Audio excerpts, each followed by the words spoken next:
मछलियाँ। एक नदी के किनारे उसी नदी से जुड़ा एक बड़ा जलाशय था। जलाशय में पानी गहरा होता है, इसलिए उसमें काई तथा मछलियों का प्रिय भोजन जलीय सूक्ष्म पौधे उगते हैं। ऐसे स्थान मछलियों को बहुत रास आते हैं। उस जलाशय में भी नदी से बहुत सी मछलियां आकर रहती थी। अंडे देने के लिए तो सभी मछलियां उस जलाशय में आती थी। वह जलाशय लंबी घास व झाड़ियों द्वारा घिरा होने के कारण आसानी से नजर नहीं आता था। उसी में 3 मछलियों का झुंड रहता था। उनके स्वभाव भिन्न थे। अन्ना संकट आने के लक्षण मिलते ही संकट टालने का उपाय करने में विश्वास रखती थी। प्रत्यु कहती थी कि संकट आने पर ही उससे बचने का यत्न करो। यद्दी का सोचना था कि संकट को टालने या उससे बचने की बात बेकार है, करने कराने से कुछ नहीं होता, जो किस्मत में लिखा है वह होकर रहेगा। एक दिन शाम को मछुआरे नदी में मछलियां पकड़कर घर जा रहे थे। बहुत कम मछलियां उनके जालों में फंसी थी, अतः उनके चेहरे उदास थे। तभी उन्हें झाड़ियों के ऊपर मछलीखोर पक्षियों का झुंड जाता दिखाई दिया।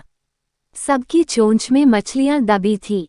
वे चौंके। एक ने अनुमान लगाया, दोस्तों, लगता है झाड़ियों के पीछे नदी से जुड़ा जलाशय है, जहां इतनी सारी मछलियां पल रही हैं। मछुआरे पुलकित होकर झाड़ियों में से होकर जलाशय के तट पर आ निकले और ललचाई नजर से मछलियों को देखने लगे। एक मछुआरा बोला, आहा, इस जलाशय में तो मछलियां भरी पड़ी हैं। आज तक हमें इसका पता ही नहीं लगा। यहाँ हमें ढेर सारी मछलियां मिलेंगी। दूसरा बोला। तीसरे ने कहा, आज तो शाम घिरने वाली हैं, कल सुबह ही आकर यहाँ जाल डालेंगे। इस प्रकार मछुआरे दूसरे दिन का कार्यक्रम तय करके चले गए। तीनों मछलियों ने मछुआरे की बात सुन ला थी। अन्ना मछली ने कहा, साथियों, तुमने मछुआरे की बात सुन ली। अब हमारा यहाँ रहना खतरे से खाली नहीं है। खतरे की सूचना हमें मिल गई है। समय रहते अपनी जान बचाने का उपाय करना चाहिए। मैं तो अभी ही इस जलाशय को छोड़कर नहर के रास्ते नदी में जा रही हूँ। उसके बाद मछुआरे सुबह आए, जाल फेंके मेरी बला से। तब तक मैं तो बहुत दूर अटखेलियां कर रही होऊंगी। प्रत्यु मछली बोली, तुम्हें जाना है तो जाओ, मैं तो नहीं आ रही। अभी खतरा आया कहाँ है, जो इतना घबराने की जरूरत है। हो सकता है संकट आए ही न। उन मछुआरों का यहाँ आने का कार्यक्रम रद्द हो सकता है रात को उनके जाल चूहे कुतर जाएं, हो सकता है उनकी बस्ती में आग लग जाए, भूचाल आकर उनके गांव को नष्ट कर सकता है, या रात को मूसलाधार वर्षा आ सकती है और बाद में उनका गांव बह सकता है। इसलिए उनका आना निश्चित नहीं है। जब वह आएंगे तब की तब सोचेंगे। हो सकता है मैं उनके जाल में ही न फंसूं। यद्दी ने अपनी भाग्यवादी बात कही, भागने से कुछ नहीं होने का। मछुआरों को आना है तो वह आएंगे, हमें जाल में फंसना है तो हम फंसेंगे।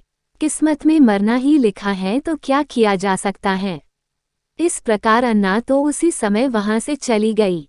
प्रत्यु और यद्दी जलाशय में ही रही। भोर हुई तो मछुआरे अपने जाल को लेकर आए और लगे जलाशय में जाल फेंकने और मछलियां पकने।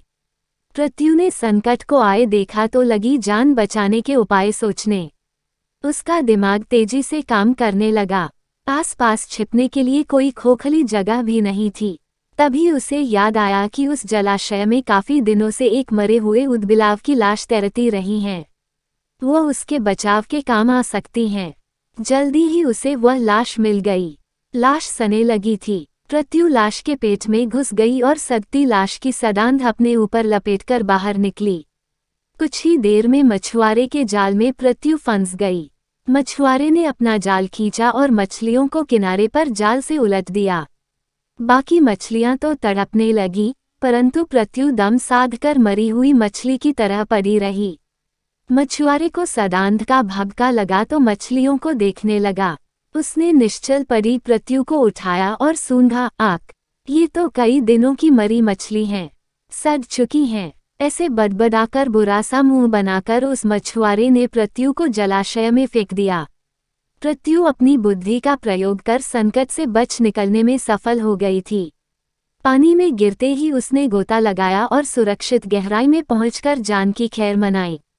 यद्दी भी दूसरे मछुआरे के जाल में फंस गई थी और एक टोकरे में डाल दी गई थी। भाग्य के भरोसे बैठी रहने वाली यद्दी ने उसी टोकरी में अन्य मछलियों की तरह तड़प तड़प कर प्राण त्याग दिए। सीखा, भाग्य के भरोसे हाथ पर हाथ धरकर बैठे रहने वाले का विनाश निश्चित है। उम्मीद है कि आपको ये कहानियाँ पसंद है और इस तरह की और कहानियों के लिए चैनल को सब्सक्राइब करें। आप सबको पॉपकॉर्न हिंदी स्टोरीज और पॉपकॉर्न तेलुगु स्टोरीज की तरफ से धन्यवाद।